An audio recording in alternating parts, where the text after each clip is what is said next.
1968년 소설가 가와바타 야스나리가 일본인으로서는 최초로 노벨 문학상을 받은 뒤 일본 문학의 위상은 놀랄 만큼 높아졌습니다. 반면 우리나라에서는 아직까지도 노벨 문학상 수상자가 나오지 않고 있는데요. 노벨 문학상 시즌이 되면 어김없이 한국 작가의 수상 가능성을 점치는 여론으로 떠들썩해지는데 이때마다 나오는 말이 바로 한국어 번역의 어려움입니다. 한국어는 전 세계에서 가장 과학적인 언어로 손꼽히지만 번역이 어려운 것으로 유명합니다. 특히 소설 분야는 더 까다롭습니다. 한국어의 특성만 떠올려봐도 왜 그런지 이유가 바로 짐작되는데요.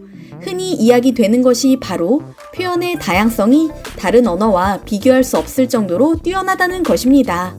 한국어를 영어로 번역했을 때 특유의 어감이나 맛을 살리기 어렵다는 건데요.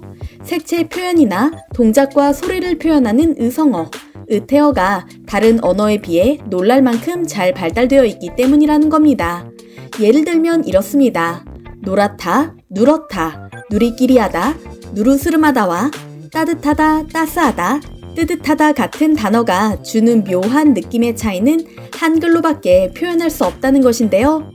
외국인들이 한국어를 배울 때 가장 재미있어 하면서도 골치 아파하는 것이 바로 이런 부분입니다.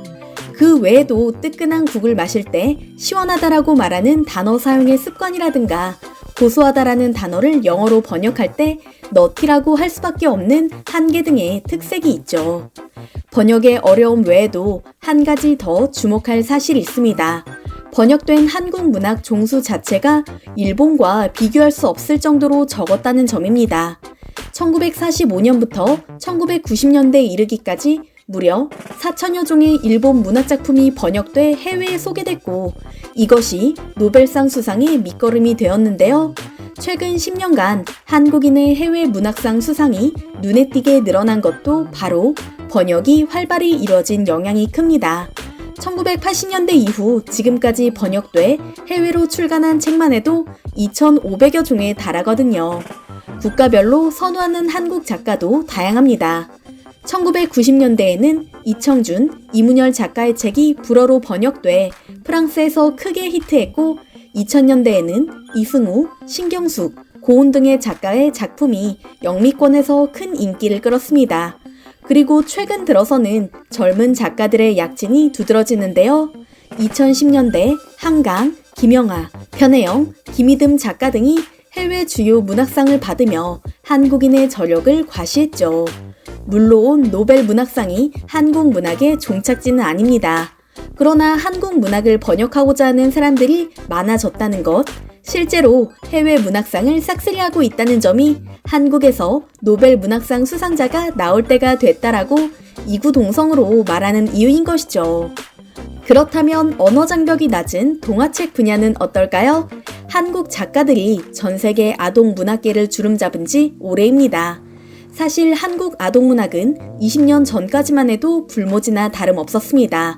그러나 한국은 유럽과 영미 아동문학이 100년 동안 쌓은 수준을 빠르게 따라잡았습니다.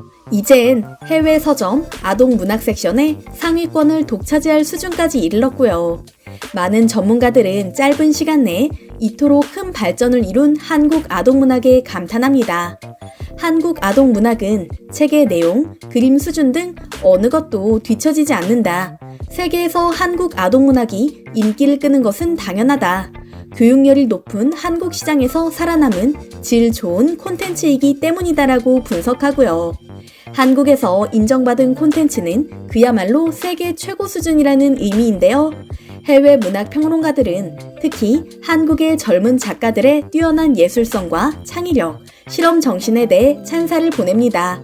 새로운 것을 거리낌 없이 시도하고 무슨 기술이든 완벽해질 때까지 갈고 닦는 한국인들의 성향이 작품에 그대로 녹아있는 것이죠. 또한 아동 문학은 그리 차지하는 비중이 적어 성인 문학보다 언어의 한계를 극복하기에 유리합니다. 동화책인 만큼 보편적인 정서를 다루기에 공감도 쉽지만 동화 속에 스며든 한국적인 정서도 외국 아이들이 거부감 없이 받아들이는 것도 특징이고요. 일례로 프랑스 아동 청소년 문학상인 앵코 티블상을 김진경 작가가 쓴 고양이 학교가 받은 적이 있었는데요. 이 상은 프랑스 어린이들이 좋아하는 작품을 직접 뽑는 상으로 독자인 아이들의 의견이 가장 많이 반영됩니다. 3천여 개의 학교와 15만 명의 어린이와 청소년이 투표에 참여하다 보니 문단이 주목할 수밖에 없는 상이죠. 5권이나 되는 장편 동화를 프랑스 아이들이 좋아한다는 것도 흥미로운데 한국 작가의 작품이라니 놀랄 수밖에 없습니다. 더욱 이색적인 점은 해외에서 한국 아동문학은 어른들이 읽어도 좋은 작품으로 인식되고 있다는 점입니다. 내용이 깊고 다루는 주제도 다양하기 때문이죠. 한편 한국 동화 작가들의 활약은 국제적 권위를 자랑하는 아동문학상 수상에서 증명됩니다. 우리에게도 익숙한 미운 오리 새끼, 벌거벗은 임금님, 성냥팔이 소녀와 같은 동화는 덴마크 출신의 한스 크리스티안 안데르센의 작품입니다.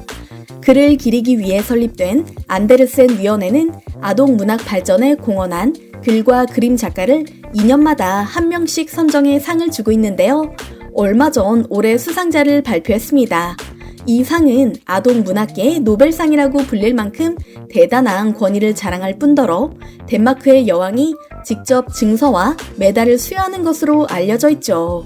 심사 방법은 매우 공정하며 경쟁도 치열합니다. 각국 안데르센 위원회에서 자국 대표 작가를 추천한 후 심사위원 10명이 투표해 최종 수상자를 가리죠. 올해는 총 32개국 62명의 후보가 등록됐으며 그중 단 한 명이 상을 받게 됐는데요. 최종 후보에 오른 6명은 이탈리아 베아트리체 알레마냐, 일본 아라이 료지, 폴란드 이보나 흐미 엘레프스카, 아르헨티나 고스티, 캐나다 시드니 스미스, 그리고 한국의 이수지 작가였습니다. 지금까지 아시아 작가가 상을 받은 것은 1984년 일본 작가 안도 미스마사가 유일했는데요. 이수지 작가 덕분에 무려 38년 만에 아시아에서 수상자가 나왔습니다. 한국인 최초로 수상한 것이기도 하고요. 업계에서는 받을 사람이 받았다는 평가입니다. 이수지 작가는 이미 비발디 사계 중 여름을 주제로 한 여름이 온다로 이미 볼로냐 라가치상의 우수상을 받았고 동화책 토끼들의 복수로 스위스의 가장 아름다운 책 상을 받았죠. 그녀의 책은 뉴욕타임스가 선정한 우수 그림책 명단에 오르기도 했습니다. 이수지 작가뿐만 아니라 구름빵으로 유명한 베키나 작가는 2020년 세계적인 아동 문학상인 아스트리드 린드그렌상을 받았습니다. 상금만 해도 6억 원에 달하는 이 상은 전 세계 그림책 작가들의 인생 목표라고 일컬어지는데요. 구름빵은 영미권을 비롯해 프랑스, 독일, 일본, 노르웨이, 대만 등에 수출됐고 텔레비전 시리즈와 뮤지컬 및 캐릭터 상품으로도 큰 인기를 끈 바 있죠. 이명의 작가도 내 이름 말겠습니다로 슬로바키아의 브라티슬라바 일러스트레이션 비엔날레 황금 사과상을 받았고요. 두 상 모두 안데르센 상과 함께 세계 3대 그림책 상으로 손꼽히죠. 이처럼 최근 몇 년간 한국 작가들이 세계 독자들의 마음을 사로잡고 있는 가운데 눈에 띄는 일본, 중국 작가가 없다는 점도 인상적입니다. 반대로 앞서 말씀드린 작가 외에도 한국 작가들은 국제 그림책상에서 단골 수상자로 떠오르고 있고요. 분야는 다르지만 한국 문학 또한 마치 K-팝, K-드라마와 같은 수순을 밟게 되지 않을까 싶은데요. K-문학이라는 이름으로 전 세계에 깊은 울림을 주고 있는 작가들에게 박수를 보내며 오늘 영상을 마칩니다.